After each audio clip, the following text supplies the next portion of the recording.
ॐ अत पुरुषो घवै नारायणो कामयतः प्रजासृजयेति।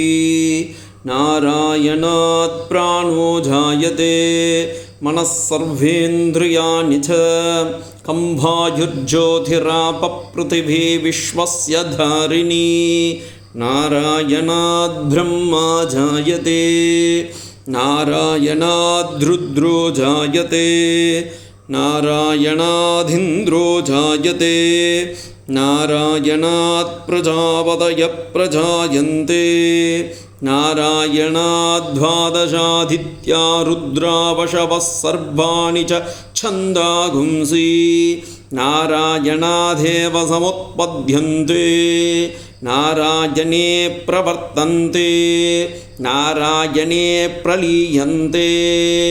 ॐ अथ नित्यो नारायणः ब्रह्मा नारायणः शिवश्च नारायणः शक्रश्च नारायणः द्यावा पृथिव्यौ च नारायणः कालश्च नारायणः दिशश्च नारायणः ऊर्ध्वश्च नारायणः अधश्च नारायणः अन्तर्बहिश्च नारायणः।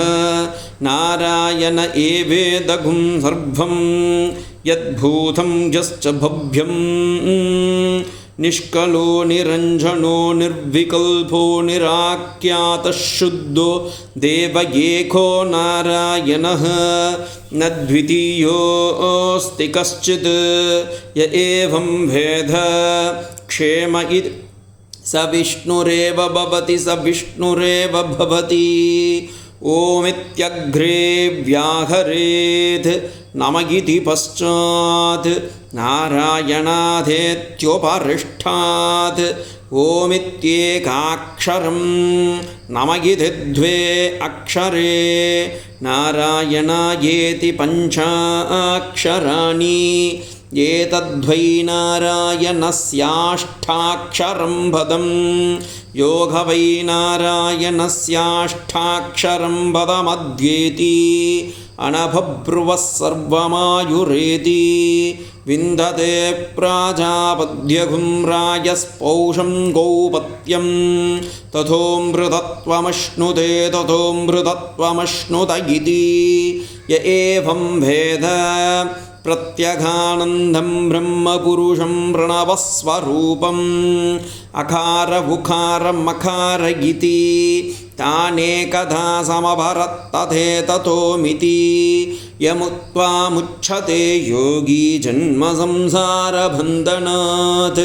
ॐ नमो नारायणायेति मन्त्रोपासकः वैकुण्ठभुवनलोकं गमिष्यति तदिदं परं पुण्डरीकं विज्ञानघनं तस्माद्धदिदावन्मात्रं ब्रह्मण्यो देवकी पुत्रो ब्रह्मण्यो मधुसूदनो सर्वभूतस्तमेकं नारायणं कारणरूपमकारपरब्रह्मो एतदथर्वशिरो योधीते।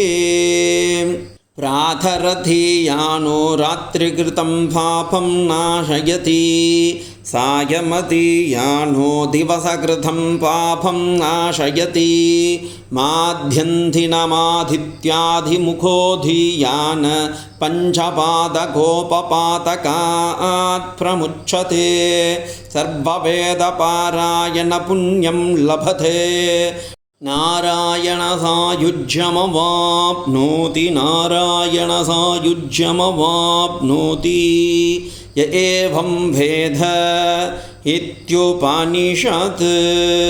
ॐ नारायणाय विद्महे वासुदेवाय धीमहि तन्नो विष्णुः प्रचोदयात्। हरिः ॐ।